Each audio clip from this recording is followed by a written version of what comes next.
What's up guys, NepentheZ here and welcome back to another episode of The Road to Glory.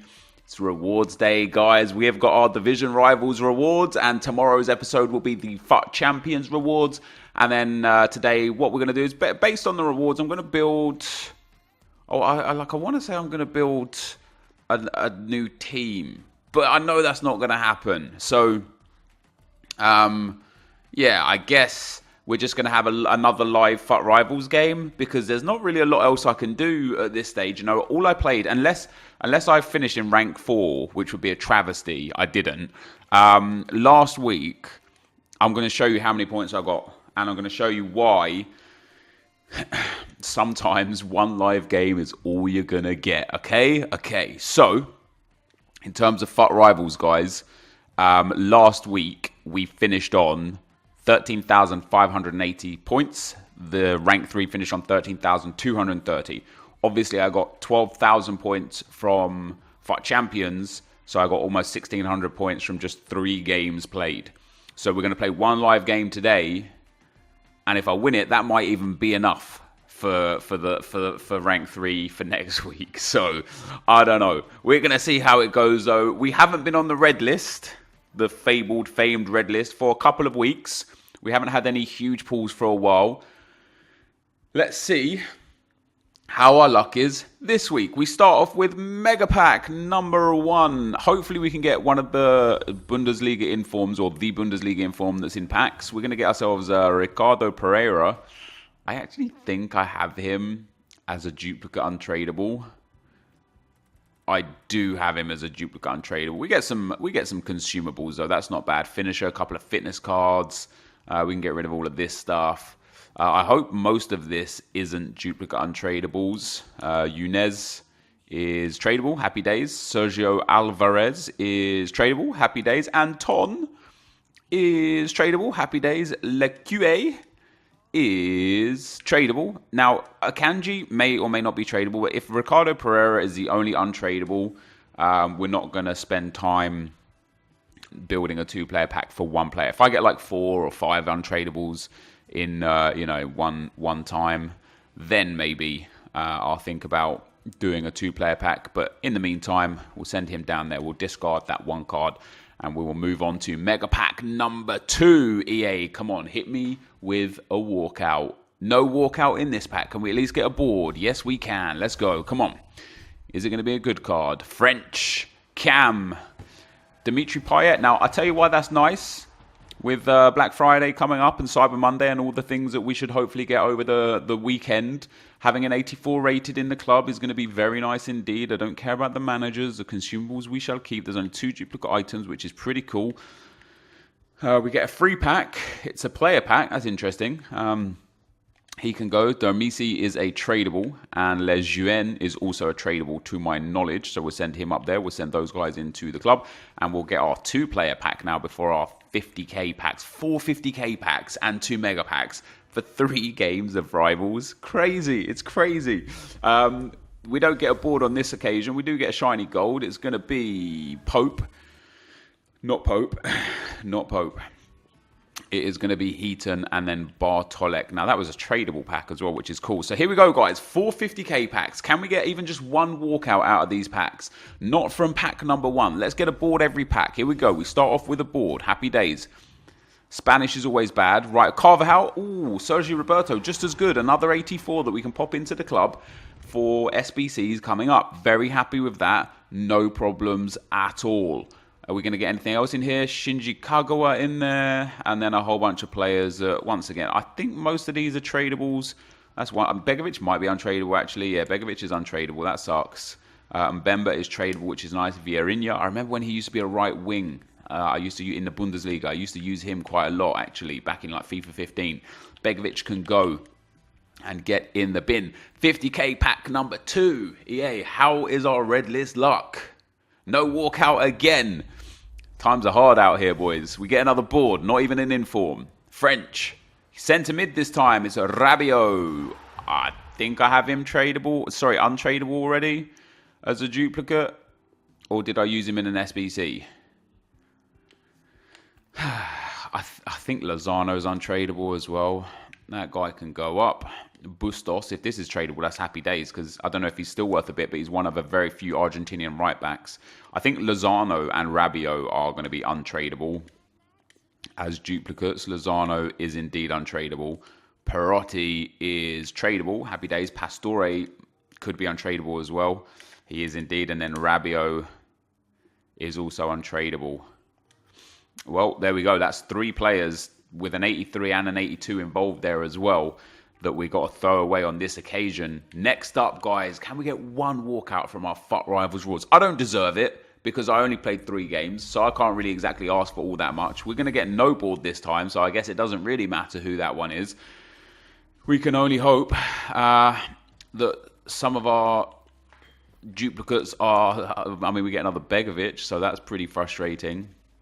Andre Gomez is tradable. I know Begovic is untradeable. I feel like Callum Wilson is untradeable as well. He's not very nice indeed.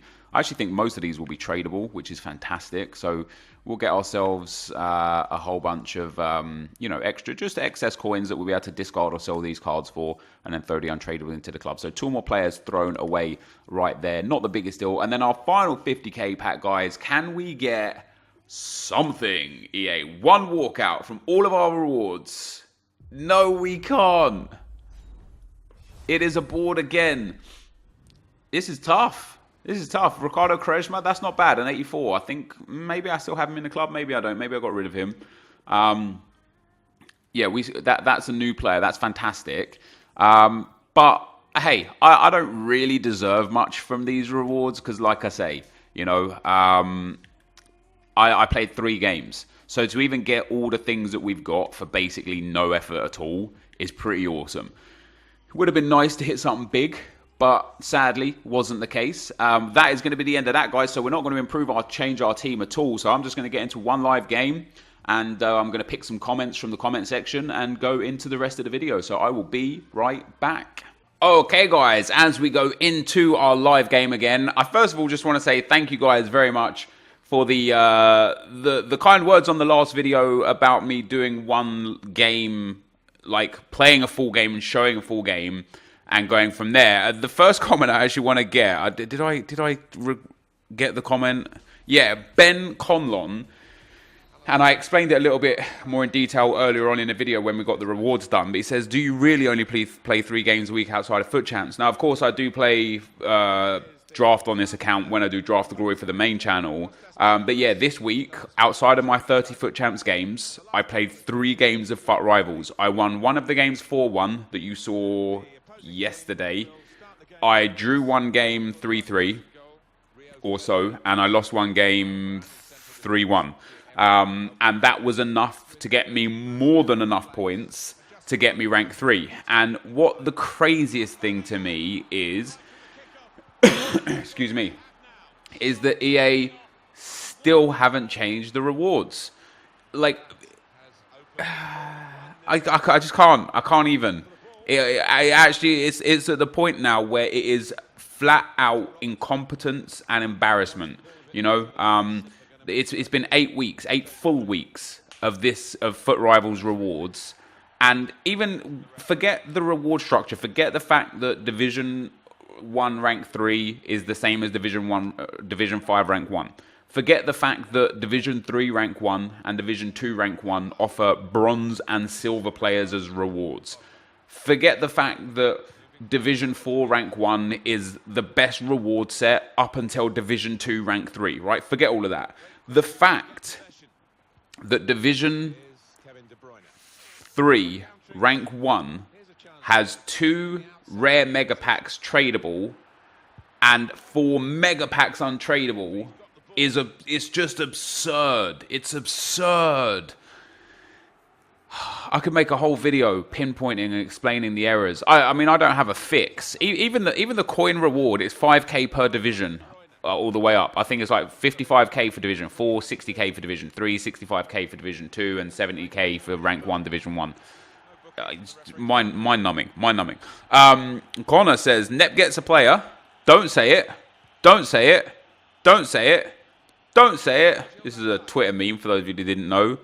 He is pretty much useless as he has terrible composure and reactions. Let me talk to you guys a little bit about why I value so heavily composure, reactions, balance and agility, specifically in some regards, and some of the other stats. Basically, because EA don't give us enough information as to how the stats actually work, we have to kind of generate the information through the process of elimination as to what's actually important in this game. And one thing that I've noticed since last year in terms of reactions is that the best icon defenders had insane reactions in their dribbling categories that were typically low in terms of dribbling. And that just showed me that reactions are such an important stat for defenders.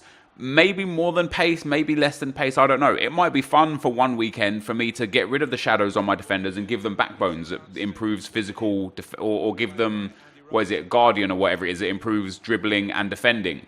Because by giving them a boost in reactions, maybe they just play better. Maybe they react quicker to rebounds, to tackles, to blocks. Maybe they just become considerably more influential as defenders than when you put a shadow on them, because when you put a shadow on them, the only real time that benefits you is if you get caught in behind a lot. And especially with how defenders are remarkably easy to catch up against attackers this year, like more so than ever before,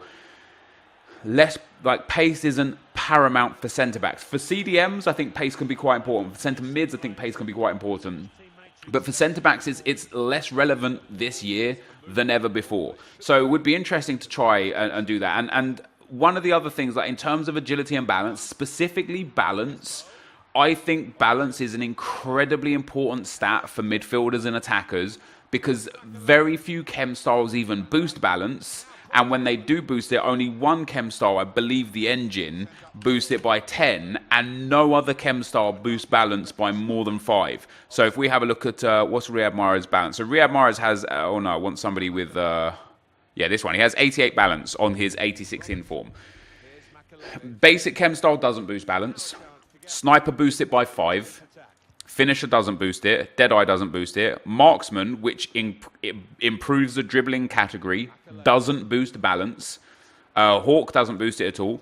Artist, which is Marksman, improves 3 categories. Okay, so Marksman improves shooting, physical, and dribbling. So you can understand if it was only 5 increase in balance, but it doesn't improve balance at all. The Artist chem style, it boosts only passing and only dribbling.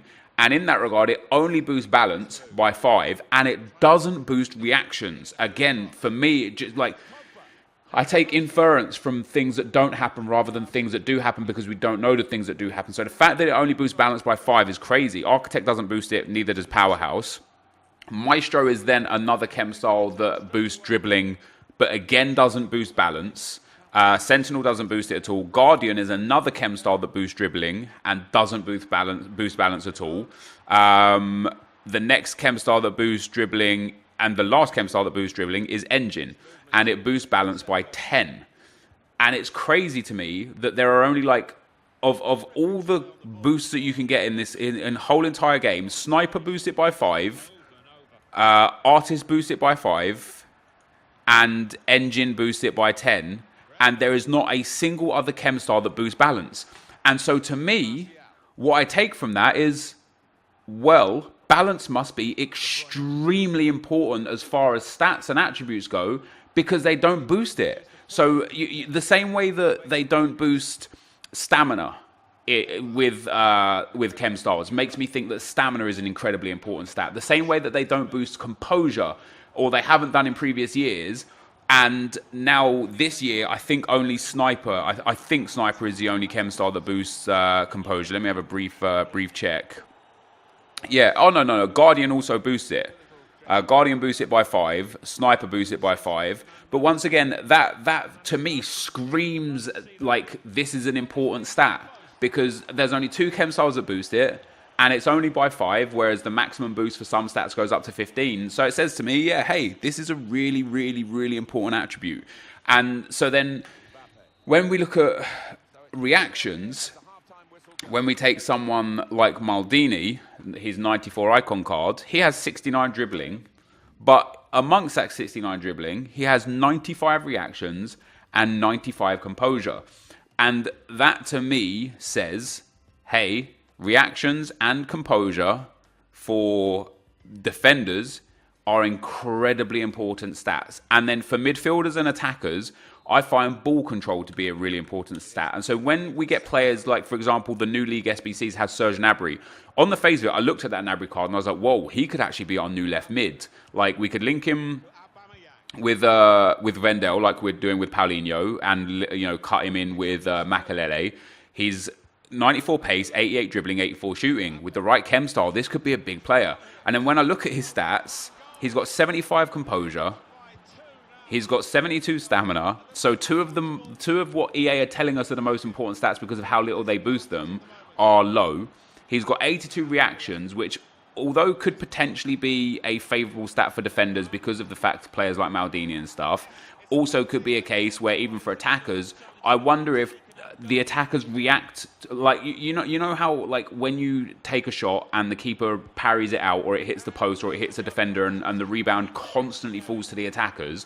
I wonder if it's because attackers and midfielders generally have a higher reaction stat than defenders do, and so that's why they are constantly getting favoured in terms of possession because of the reaction stat. So I'm a firm believer of the fact that high reactions on attackers and midfielders is important in attacking, because they will always be first to the lost balls, to the 50-50 challenges and stuff, because they can react quicker to it. So yeah, I know sometimes as well I look at stats and I'm like, oh, I don't want to use such and such because of this and that. And this Paulinho card is a prime example of that. We have the Paulinho left wing. Generally speaking, his card is all right, other than the fact that he also has really low stamina at 67 and really low reactions at 79. With that being said, he has extremely high balance at 98. And when I have used him, he's been good. He hasn't been great. He hasn't been like he hasn't blown me away. Like I feel like Mbappe is better, Bale is better, as you would half expect them to be. But generally speaking, he's not as bad as I'd considered. So sometimes definitely I read too much into the stats, and I should play with the card first and then judge from there. But from what I've experienced over the last few years of playing competitive FIFA and playing Foot Champs up to an Elite 1 standard, last year and the year before a few times, and generally just an Elite standard, and now this year to an Elite 2 standard as, the last 2 weeks, I think I'm well equipped to say this guy won't work because of this and this guy won't work because of this. And it's the same with the 2-star weak foot players. Like, I just generally won't go near a 2-star weak foot player because I understand that specifically for my game and how I play, having a minimum of a 4-star weak foot is very important to how I play the game. So yeah, I definitely, I definitely understand that sometimes I look a little too deeply into stats, but it's not without good reason, Finn O'Neill says, Yonep, why are all the flashback cards 87 rated? I don't know the answer to that. However, based on Chicharito's flashback card, that is for when he was at Manchester United, even though he's still at West Ham with the flashback card. They've given him really high heading and really high jumping. Obviously, it's flashing back to that season where he scored a lot of headed goals, specifically like that neck crank backwards header goal that he scored. So with that in mind, I would actually love to see a few flashback cards from massive players from earlier on in their career. So, for example, an 87 rated flashback Cristiano Ronaldo would be unreal. It would be a Juventus version. It would be a left wing Ronaldo, or even a right wing Ronaldo, potentially, if they want to flash back to his Manchester United days. But it would be amazing to see an 87 rated Ronaldo as a flashback card, or I don't know, an 87 rated Messi as a flashback card for one of his breakout seasons for Barcelona. Like, I would actually love to see the best players in the game get downgraded flashback cards rather than one-hit wonder, one-season wonder kind of players get upgraded flashback cards, if that makes any sense. So I would love to see that. All Day Long says, I love the pack on your road to glory. As I've said in past videos, I think the best solution to it would be restarting every 2 to 3 months and at the end comparing to see where you had the best team. However, with that decision, whatever decision you go with, of course, I will still watch. The problem with that is I could tell you which one would have the best team. It would be whatever road to glory run over the team of the season period, because it's so easy to generate good cards, good teams, good players during that period of time that would always be the best team. So yeah, it would be kind of a bit. Mitchell says, "Hey Nepo, wouldn't it be great if EA released an SBC to celebrate Didier Drogba's career, like an untradeable icon because he played a non-high league division?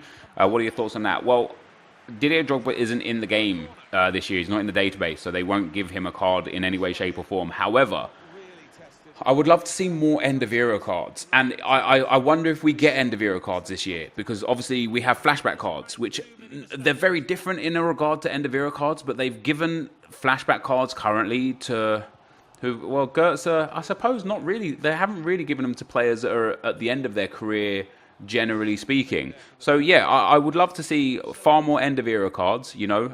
It's sad that Didier Drogba isn't in the game anymore, or this year. But I would love to see End of Era card for Ibra. Even though he's not retiring yet, it's still the end, you know, like last year they started doing End of Era cards for players that left clubs.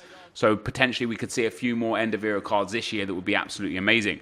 Pickle says, "Yo Nep, if you did Prime Henry, would you dump him into R9 when he came out?" Oh no.